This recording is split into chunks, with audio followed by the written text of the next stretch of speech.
un podcast Orso Média.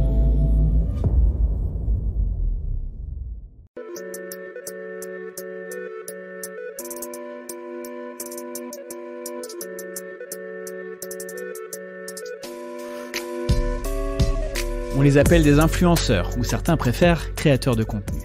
Ils ne sont ni journalistes, ni des professionnels des médias, et pourtant ils informent, divertissent ou stimulent les neurones de millions de personnes chaque jour avec leurs vidéos, leurs podcasts, leurs stories ou leurs newsletters. Je suis Christopher Simonelli, cofondateur du label de podcasteurs Orso Média. Et dans Follow Me, je reçois les acteurs de ce qu'on appelle la creator economy. Des individus qui se sont constitués médias et qui racontent à mon micro leur parcours, leur quotidien, leur méthode de travail pour mieux comprendre cette révolution et pourquoi pas vous aider à y prendre part. Je ne m'aimais pas, je ne me respectais pas et donc je ne me faisais pas respecter. Et en fait, souvent on te dit ouais, c'est de la faute de l'autre. Oui, évidemment que c'est l'autre qui te fait le truc, mais si tu laisses la porte ouverte à ça, bah en fait t'es responsable aussi. En fait, t'es responsable de prendre conscience que t'es responsable du truc, quoi. Ça, t'en as pris conscience pendant que t'étais en poste ou après? Ah non. Ah non, en poste, j'ai mon corps qui a commencé à me hurler dessus. J'ai cru que je faisais une crise cardiaque. Vraiment, littéralement. Enfin, je suis tombée. C'était le week-end c'était mon week-end de préparation au mariage, donc on était en mars 2019. Et vraiment, j'ai cru que j'allais mourir, quoi. Et c'était un samedi midi. Ouais. Et en fait, le lundi matin, fin de quarter, en pleine levée de fond, j'étais au bureau, quoi. Je vais quand même voir un médecin, et le médecin me dit, je vous arrête, surmenage. Je dis non, en fait, vous m'arrêtez pas, en fait, je vais être en vacances bientôt, enfin, no way, quoi. Donc, je ne me suis pas arrêtée. Et en fait, donc là, on était en mars 2019 jusqu'à juin 2019. J'ai bossé, mais en fait, je me suis brûlée. Le verdict est tombé en juin 2019. Burn-out. Okay. Rideau. Plus capable de travailler. Mais quand je dis plus capable de travailler, c'est vraiment plus capable. T'as plus de cerveau. Dès que tu bouges, t'as la tête qui tourne. Tu ne sers plus à rien. Et puis, tu ne sais même plus à quoi ça sert de vivre, en fait. Ouais. C'est là où tu te dis que c'est fou. Non, mais c'est une vraie maladie, hein, bien sûr. C'est ça, ouais. Faut le rappeler. C'est ça. Et en fait, tu te dis qu'en fait, là, j'ai eu énormément de culpabilité de me dire, mais comment j'ai pu oser, me mettre dans cet état-là, quoi. C'est pas possible. Puis je me suis dit, j'avais de la culpabilité vis-à-vis de mon boss. On était en pleine levée de fonds vis-à-vis de mes équipes, parce que du coup, je me suis arrêtée du jour au lendemain. J'y suis jamais retournée, quoi. Et vis-à-vis de mes enfants, vis-à-vis de mon futur mari, parce qu'on se mariait un mois après. Truc, tu te dis, ouais, c'est un truc de malade de s'infliger un truc comme ça, quoi. Et donc là, on est en juin 2019. Et parce que ça faisait aussi partie de ton caractère, finalement, de tout accepter, de tout prendre sur toi, de peut-être pas suffisamment déléguer ou pas trop en demander aux autres dans ton équipe? Non, parce que pour le coup, alors prendre sur moi, oui, clairement. Je pense qu'en fait, c'est ce que j'ai compris d'ailleurs. Avec le Codir, on s'était fait coacher par un mec qui était super. Ouais. Et j'ai eu 2 prises de conscience hyper fortes même 3 prises de conscience hyper fortes avec ce mec. Et le premier truc, c'était de dire que j'avais une relation parent-enfant avec mon boss. Alors que mon boss avait 30 ans, j'en avais 6 de plus. Et que j'étais en mode, c'est le boss, donc il a raison. Donc j'avais tendance carrément à m'étouffer. J'ai compris aussi le fameux triangle de Cartman, qui est le triangle, en fait, où tu es à la fois sauveur, c'est sauveur, persécuteur et victime. D'accord. Et en fait, quand tu es dans ce triangle, tu prends à tour la casquette. Donc typiquement, je me sentais victime parce qu'on me mettait une pression de dingue. J'étais un persécuteur avec moi-même et potentiellement aussi avec mes équipes. Et en fait, quand t'es dans ce triangle, tu passes tour à tour dans chaque étape. Et j'ai pris conscience de trucs là quand j'étais en poste. Et je me suis dit, waouh, c'est un truc de ouf, il faut que je sorte de ce truc-là. Et puis, j'avais l'impression de vouloir sauver la boîte, de trouver je sais pas quoi. Et ça a été une énorme prise de conscience. Et le dernier truc qui était une semaine avant que je m'arrête. Quand je dis que je m'arrête, parce qu'on m'avait dit de m'arrêter et que j'avais dit non. Et là, je me suis dit, allez, je vais voir le médecin et je vais lui dire, je suis d'accord pour l'arrêt maladie. C'est que j'ai fait un test MBTI. Ouais. Et en fait, dans le MBTI, tes scores, c'est entre... Rappelle-nous ce que c'est. Le MBTI, c'est un truc de personnalité. C'est un test de personnalité qui te permet d'avoir des lettres qui te dit, t'es extraverti, t'as des scores. En gros, et l'extraversion, normalement, t'es censé être entre 15 et 20, tu vois. T'as assez peu de... Moi, j'étais genre à 150 ou 200, quoi. Ah ouais? Ouais. Et là, ça disait quoi, du coup, de toi? Moi, je sais que quand je suis très très extravertie, c'est que je suis pas bien. C'est que je suis fondamentalement pas bien, quoi. C'est Et donc là, je me suis dit, là, tu pars en cacahuète totale. Et puis tous les soirs, je pleurais. Enfin, il y a pas mal de signaux quand même. Ouais, et là, et puis je me suis dit, et puis il y a un vrai, un élément aussi déclencheur qui a fait que je me suis dit, ok, j'accepte de m'arrêter en dehors du fait de me dire qu'en fait, être au boulot, si t'es plus capable de travailler, tu sers à rien. T'es plus un bon manager. Enfin, avec tes enfants, t'es plus bien. C'est que j'étais allée dîner chez des copains. Et c'est des copains qui, je pense, à eux deux, gagnaient mon salaire. Ouais. Et je les ai vus. Et je me suis dit, mais ils sont heureux. Ils sont heureux. Et je me suis dit, en fait, on peut gagner beaucoup, beaucoup moins d'argent et être heureux. Et en fait, je me suis dit, mais moi, c'est ça ce à quoi j'aspire.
j'ai mon corps qui a commencé à me hurler dessus. J'ai cru que je faisais une crise cardiaque.